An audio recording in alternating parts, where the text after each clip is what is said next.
Price Lord. இன்னைக்கு நம்ம என்ன பார்க்க போகிறோம் அப்படின்னு பார்த்தீங்கன்னா, முன்னாள் கிறிஸ்தவ போதகர், தமிழ் பைபிள் மினிஸ்ட்ரி, வேதம் ஒரு பொய் என்று ஒரு காணொளியில் அவர் சொல்லியிருக்காரு. வேதம் பொய் அல்ல, அவருடைய குற்றச்சாட்டுகளும் அவர் பேசுகிறது தான் பொய் அப்படிங்கிறது இன்னைக்கு வேதத்தின் அடிப்படையில் நம்ம பார்க்க போகிறோம். முதல்ல அவர் என்ன பேசுறாருங்கிறத புத்தகம் பார்த்துட்டு இதை வரோம். சுட்டிக்காட்டி நான் பேசும்போது பல கிறிஸ்தவர்கள் என்ன கண்டிச்சு என்ன சொல்றாங்கன்னா, பைபிள் கடவுளால் அருளப்பட்ட புத்தகம், அதுல பிழைகளோ பொய்களோ கிடையாது, அதில் உள்ள அனைத்து வார்த்தைகளும் தேவ ஆவியினால் அருளப்பட்டவை அப்படிங்கிறாங்க. இதுக்கு ஆதாரமா இவங்க அதே பைபிள்ல இருந்து ஒரு வசனத்தையும் காமிக்கிறாங்க. புதிய ஏற்பாட்டில் 2 தீமோத்தேயு 3ஆம் அதிகாரம் 16-17 வசனங்கள். அந்த வசனங்கள் இப்படி சொல்லுது: வேத வாக்கியங்கள் எல்லாம் தேவ ஆவியினால் அருளப்பட்டிருக்கிறது, தேவனுடைய மனுஷன் தேறினவனாகவும் எந்த நற்கிரியையும் செய்ய தகுதியுள்ளவனாகவும் இருக்கும்படியாக அவைகள் உபதேசத்துக்கும் கடிந்து கொள்ளுதலுக்கும் சீர்திருத்தலுக்கும் நீதியை படிப்பிக்குதலுக்கும் பிரயோஜனமுள்ளவைகளாய் இருக்கிறது. இந்த வசனங்கள் பைபிள் எப்படி ஓகே, ஸோ இவர் என்ன சொல்ல வர்றாரு அப்படின்னு பார்த்தீங்கன்னா, வேத வாக்கியங்கள். அப்போ அந்த வேத வாக்கியத்துக்கு அவர் ஒரு வியாக்கியானம் கொடுக்குறாரு. வேத வாக்கியம்னா என்ன? அது பழைய ஏற்பாடில் சொல்லப்பட்டிருக்கிற புஸ்தகங்கள் அப்படிங்கிற மாதிரியான ஒரு வியாக்கியானம் அவர் கொடுக்குறாரு. அவர் அதை சொல்லட்டும், அதை அவர் சொல்லட்டும். அது சொன்னதுக்கப்புறம் அதனுடைய உண்மை தன்மை என்ன அப்படிங்கிறத நம்ம பார்ப்போம். சரிங்களா? ரைட். இப்போ அவர் என்ன இந்த சொல்றாருன்னு வசனத்துல பார்ப்போம். வேத வாக்கியங்கள் எல்லாம் தேவ ஆவியினால் அருளப்பட்டிருக்கிறது அப்படின்னு பவுல் சொல்றார் இல்லையா? அவர் அப்படி சொல்லும்போது எதை அவர் வேத வாக்கியம்னு சொல்றார்? அவங்க அன்னைக்கு எதை வேத வாக்கியம்னு நம்பினாங்களோ அதைத்தான் அவர் வேத வாக்கியம்னு சொல்றார். எதை அவங்க அன்னைக்கு வேத வாக்கியம் நம்பினாங்க? அன்னைக்கு புதிய ஏற்பாடு கிடையாது, நியூ டெஸ்டமெண்ட். அப்படின்னா பழைய ஏற்பாட்டை தான் அவங்க வேத வாக்கியம் அப்படின்னு நம்பி இருந்திருக்கிறாங்க. பின் நாட்களில் கிறிஸ்தவங்க புதிய ஏற்பாட்டையும் வேத வாக்கியம்னு சொல்றாங்க. ஆனாலும் இந்த 2 தீமோத்தேயு 3ஆம் அதிகாரம் 16ஆம் வசனத்தை எழுதும்போது பழைய ஏற்பாட்டை தான் வேத வாக்கியம் அப்படின்னு சொல்லி பவுல் சொல்றார், அந்த புத்தகத்தின் ஆசிரியர்.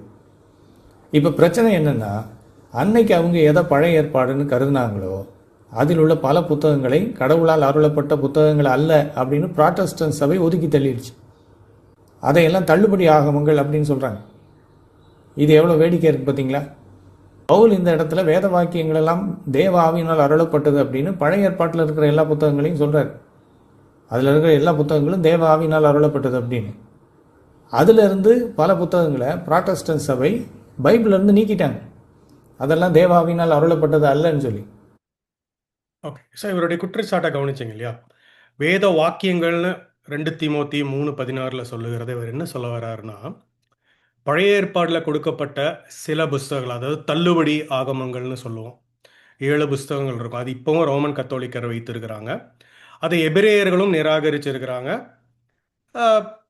பிற்பாடு வந்த சர்ச் ஃபாதர்ஸும் அதை நிராகரிச்சிருக்காங்க. ஆனால் கத்தோலிக்கர்கள் அதை வச்சிருக்காங்க. அதை குறித்ததான வீடியோ நேற்று கூட நான் போட்டிருப்பேன், பார்க்கணுங்கிறவங்க பார்த்துக்கலாம். அது படிக்கிறதுனால எந்த தவறும் கிடையாது அப்படிங்கிறத நான் பார்த்து சொல்லியிருக்கிறேன்.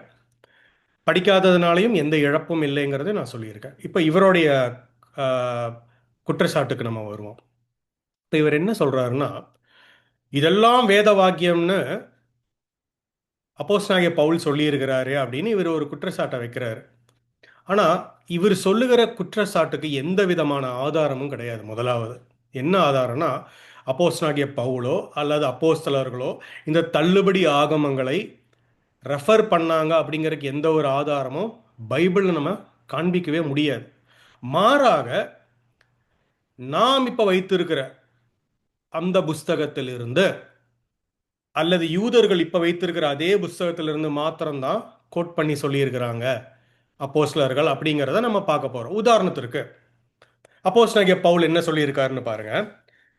ஆதி ஆகமம் 15ஆம் அதிகாரம். இப்போ பாருங்க, ஆதி ஆகமம் 15ஆம் அதிகாரம் 6வது வசனத்துல நீங்க பாத்தீங்கன்னா, ஆபிரகாமை குறித்து ஆண்டவர் என்ன சொல்லுவாருன்னு பாருங்க. ஆபிரகாம் கர்த்தரை விசுவாசித்தான், அதை அவர் அவனுக்கு நீதியாக எண்ணினார் அப்படின்னு சொல்லுவாங்க. அப்ப ஆபிரகாமனுடைய விசுவாசத்தை தேவன் நீதியாக எண்ணினார். இதைத்தான் ரோமர் 4ஆம் அதிகாரம் 3வது வசனத்துல அப்போஸ்தலனாகிய பவுல் கோட் பண்றாரு. என்ன கோட் பண்றாருன்னு பாருங்க. விசுவாசத்தினாலதான் ஒருத்தர் ரட்சிக்கப்பட முடியும் அப்படின்னு சொல்லிட்டு அவர் எதை கோட் பண்றாருன்னு பாருங்க. வேத வாக்கியம் என்ன சொல்கிறது? எதை குறித்து சொல்றாரு? ஆதி ஆகமத்தை குறித்து தான் சொல்லுகிறாரு. தேவன் ஆபிரகாம் சாரி ஆபிரகாம் தேவனை விசுவாசித்தான், அது அவனுக்கு நீதியாக எண்ணப்பட்டது என்று சொல்லுகிறது அப்படின்னு அங்க சொல்லப்பட்டிருக்கு. அப்போ ஜெனசிஸை கோட் பண்றாரு. இப்போ இன்னொரு வசனம் நான் உங்களுக்கு காமிக்கணும்னு நினைக்கிறேன். என்ன அப்படின்னு பார்த்தீங்கன்னா, சங்கீதம் 51. இப்போ சங்கீதம் 51 வந்து தாவீது பாடுகிற ஒரு சங்கீதம். அவர் அந்த இடத்துல என்ன சொல்றாரு அப்படிங்கிறது பாருங்க. சம்பி 51 4வது வசனம் நம்ம பார்ப்போம்.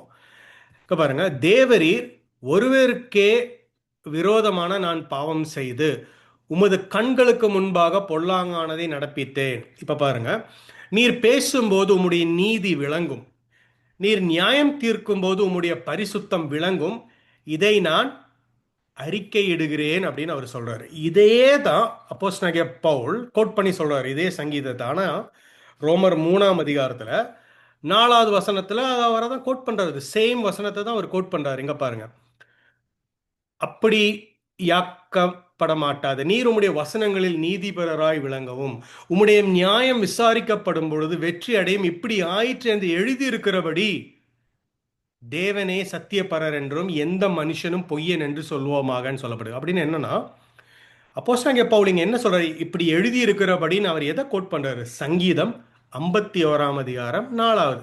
நான் உங்களுக்கு ஒரு உதாரணத்தை தான் நான் கொடுக்குறேன். பைபிள் ஃபுல்லா அப்படி போயிட்டே இருக்கலாம், ஆனா நமக்கு இங்க டைம் கிடையாது. ஓகேவா? இப்போ அப்போஸ்தலனாகிய பவுலை விட்டுருவோம். வேற ஒரு சீஷரையும் நம்ம பல சீஷர்களை பார்க்கலாம். பட் நான் அந்த இதுக்குள்ள நான் போக விரும்பல. மத்தேயுவிலிருந்து வெளிப்படுத்தின புஸ்தகம் வரைக்கும் எல்லாமே நாம் இப்போ வைத்திருக்கிற அந்த ஓல்டு டெஸ்ட்மென்ட் புக்ல இருந்து தான் கோட் பண்ணப்பட்டிருக்கு. தள்ளுபடி ஆகமத்திலிருந்து கோட் பண்ணனதான் யாருமே நம்ம பார்க்க முடியாது. அப்போஸ்தலர்கள் கோட் பண்ணனது, இயேசு கிறிஸ்து கோட் பண்ணணும், அது பிற்பாடு பார்ப்போம். இப்போ இன்னொரு அப்போஸ்தலரை பார்ப்போம், ஜஸ்ட் ஒரு வெரிஃபிகேஷனுக்காக. இப்போ 1 பேதுரு 2ஆம் அதிகாரத்தில் நீங்கள் பார்த்தீங்கன்னா, 1 பேதுரு 2ஆம் அதிகாரத்தில் நீங்கள் பார்த்தீங்கன்னா 21 to 25 நான் படிக்கிறேன் பாருங்க. இது எங்கிருந்து சொல்லியிருப்பாங்க அப்படிங்கிறது நீங்கள் பார்த்தாலே உங்களுக்கு தெரியும். இங்க பாருங்க, இதற்காக நீங்கள் அழைக்கப்பட்டும் இருக்கிறீர்கள், ஏனெனில் கிறிஸ்துவும் உங்களுக்காக பாடுபட்டு நீங்கள் தம்முடைய அடிச்சுவடுகளை தொடர்ந்து வரும்படி உங்களுக்காக மாதிரியை பின் வைத்து போனார்னு சொல்லிட்டு, அவர் பாவம் செய்யவும் இல்லை, அவருடைய வாயில் வஞ்சனை காணப்படவும் இல்லை, அவர் வையப்படும் போது பதில் வையாமலும் பாடுபடும் போது பயமுறுத்தாமலும் நியாய தீர்ப்பு செய்கிறவருக்கு தம்மை ஒப்புவித்தார். நாம் பாவங்களுக்கு சத்து நீதிக்கு பிழைத்து இருக்கும்படிக்கு அவர் தமது சரீரத்தில் நம்முடைய பாவங்களை சிலுவையின் மேல் சுமந்தார். அவருடைய தழும்புகளால் குணமானீர்கள். சிதறுண்ட ஆடுகளைப் போல் இருந்தீர்கள், இப்பொழுது உங்கள் ஆத்துமாக்களும் மெய்ப்பெரும் கண்காணிமானவரிடத்தில் திருப்பப்பட்டிருக்கிறீர்கள் என்று பேதுரு எதை கோட் பண்றாரு தெரியுமா?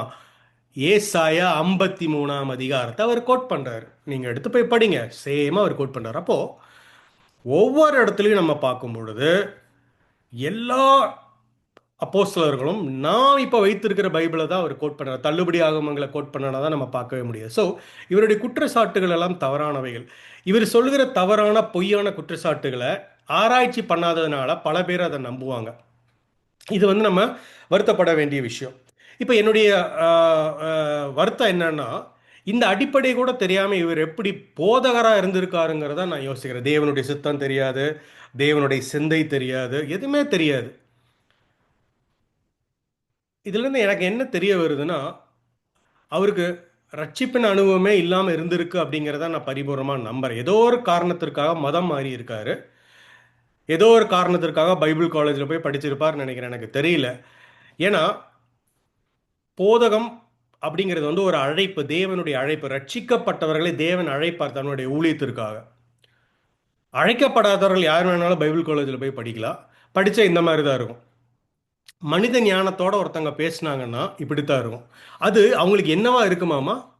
முட்டாள்தனமாக இருக்கும்னு சொல்லப்பட்டிருக்கு. இப்போ உதாரணத்துக்கு நான் காமிக்கிறேன் பாருங்க.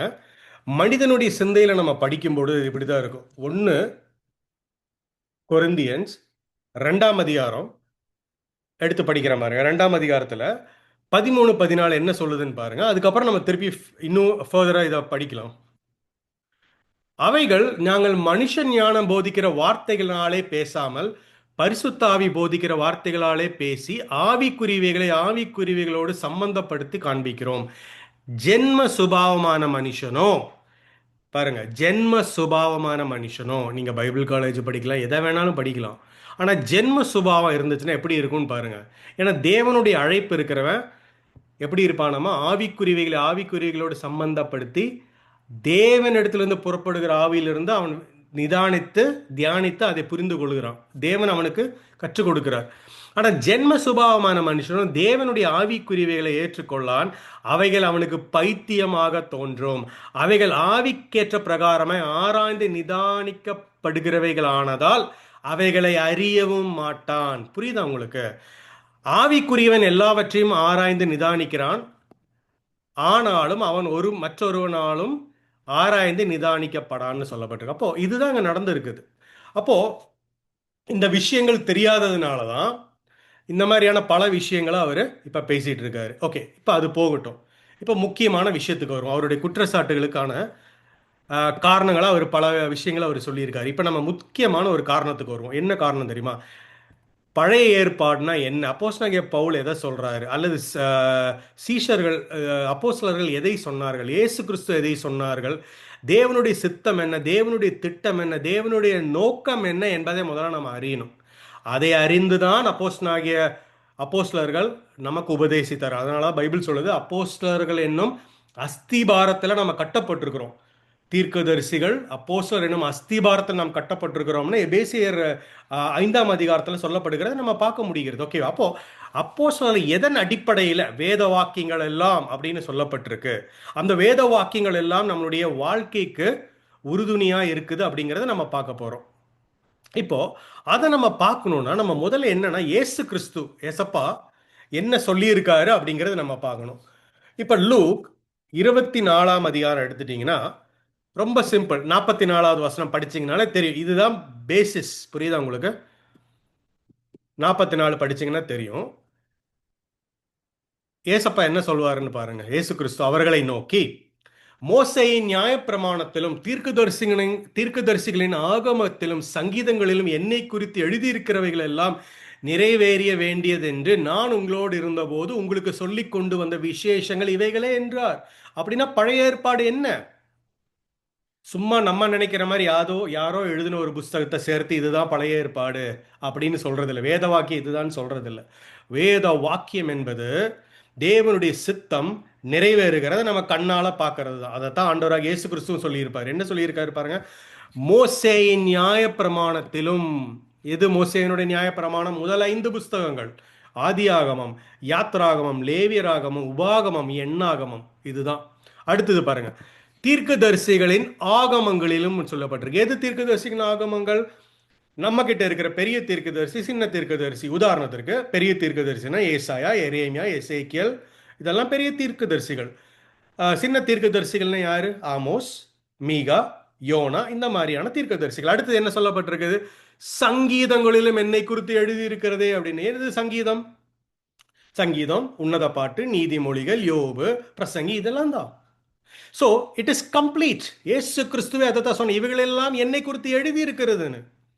ஆதி ஆங்கமத்திலிருந்து மல்கியா புஸ்தகம் வரைக்கும் ஆண்டவராக இயேசு கிறிஸ்து எப்படி இந்த பூமியில் பிறப்பார், இந்த உலகத்தில் எப்படி அவர் வாழ்வார், எப்படி அவர் கல்வாரி சிலுவையில் மரிப்பார், எப்படி அவர் உயிரோடு எழுந்திருப்பார், எப்படி அவர் பிரதான ஆசாரியார் மெல்கிசேதேக்கின் முறைமையின்படி ஆசாரியத்துவத்தை பெறுவார், எப்படி நம்மை தேவனோடு இணைக்கிறார், நித்தியமாய் நாம் எப்படி உயிர்த்தெழுந்த பிறகு தேவனோடு நித்தியமாய் வாழ்வோம் என்பதை சொல்லுகிறதான் பழைய ஏற்பாடு.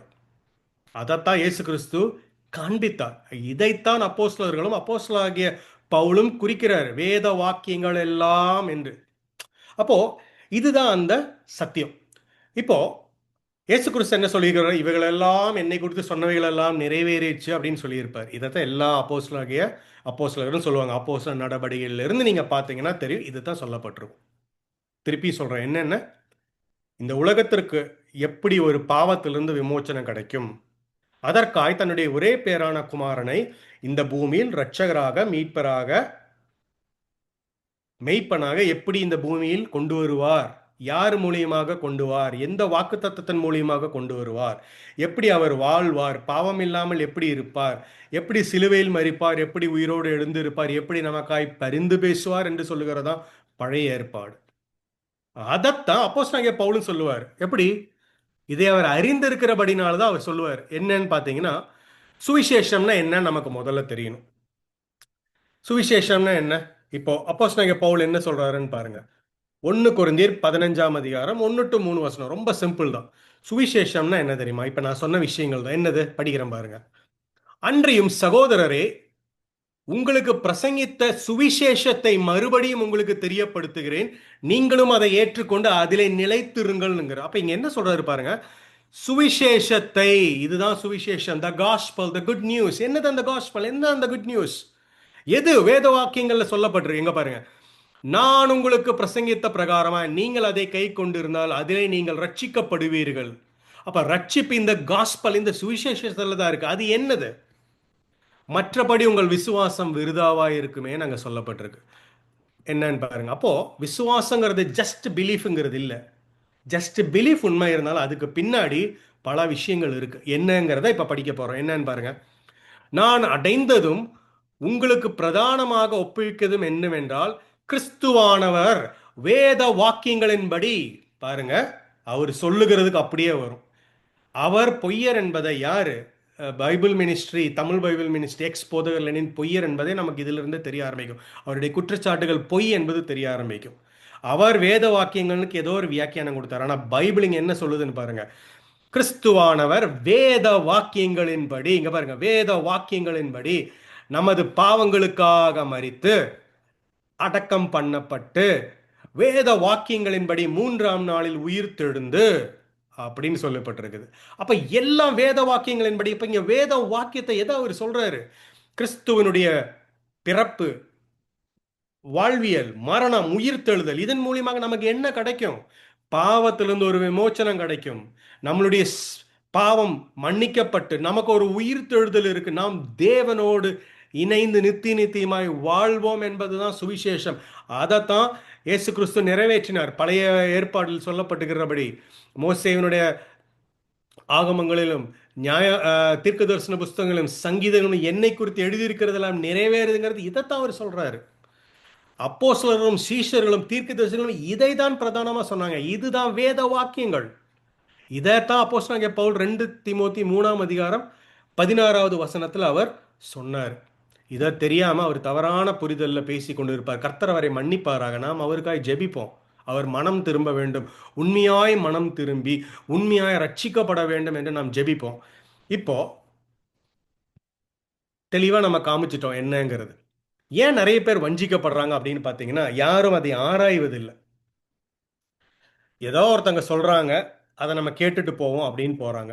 இதை நான் பார்க்கும்போது நான் எப்படி தெரியுமா நினைக்கிறேன்? மத்தேயு 15ஆம் அதிகாரத்துல சொல்லுகிற ஒரு வசனம் தான் எனக்கு ஞாபகம் வருது.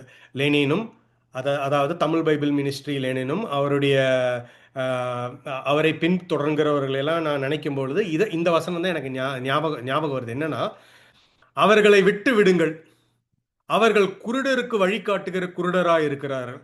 குருடனுக்கு குருடன் வழிகாட்டினால் என்ன நடக்கும்? இருவரும் ஒரே குழியில் விழுவார்கள்.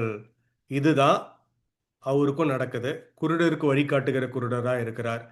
மனம் திரும்புங்க. திரு எக்ஸ் கிறிஸ்துவ போதகர் அவர்களே, நீங்களும் குழியில் விழுந்து அநேகரை குழியில் விழ செய்யாதீர்கள். தேவன் உங்களை மன்னிப்பாராக. மனம் திரும்புங்கள். ஆமேன்.